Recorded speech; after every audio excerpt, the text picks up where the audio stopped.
Thank you, ma'am.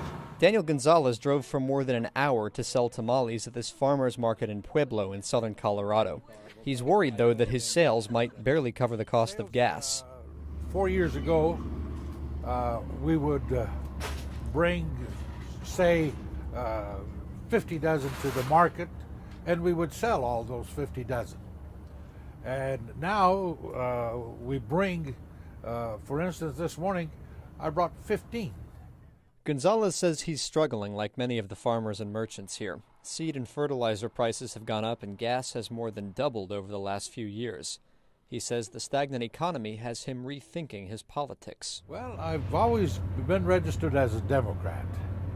But to be honest with you, at this point, it's I haven't made up my mind completely about who I'm going to vote for.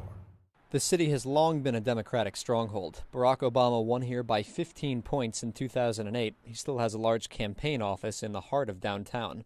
Part of the reason is that Latino voters make up 50% of the population, according to the most recent census, and they are a reliable Democratic constituency.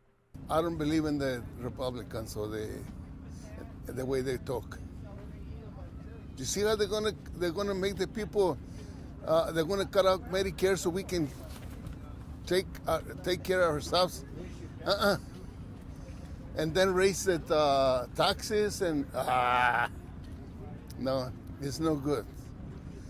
Stay Democrat. But the economy here is suffering, and it has been ever since the 1980s when the steel mill closed down. That took thousands of jobs away from Pueblo, and the city hasn't figured out how to bring them back. In Pueblo, we struggle with this catch-22.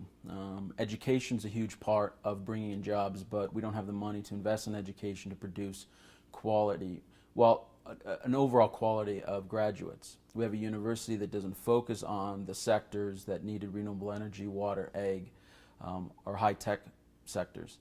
So then what you have is we can't produce an education to attract businesses that want to come in. The recent recession is starting to hurt small business owners like Arnold Gallegos, who's run a shuttle service here for the last 20 years. Lately, he says he's not sure how much longer he can keep going. I'm a Democrat. I've always been a Democrat, and that's how I'm going to vote. But it's been a struggle. I mean, I'm still behind Obama, but it's getting tougher and tougher for me to make it go anymore with the cost of everything going up so much.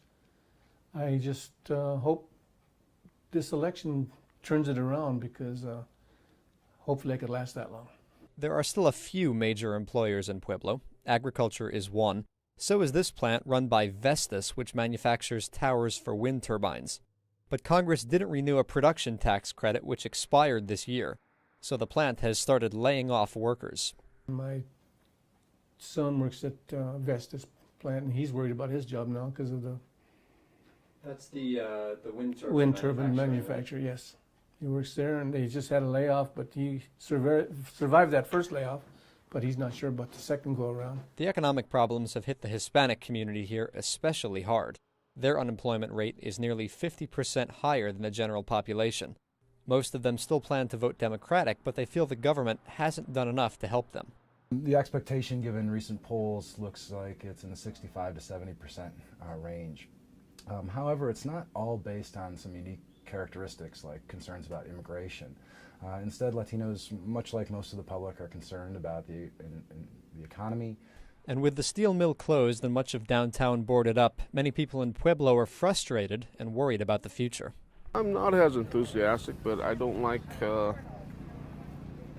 I think he's a better person than Romney. I mean, that's just personally. You know, the things I've been hearing, the things I've been watching, it's really kind of hard to make a decision because, you know, it's always such, it's a word I want to use, dirty politics. You know, everybody talks about each other, so you kind of get to the point where you don't know what to believe anymore, you know. So, like I said, he doesn't have a very good record, Obama, but at least I know what his record is.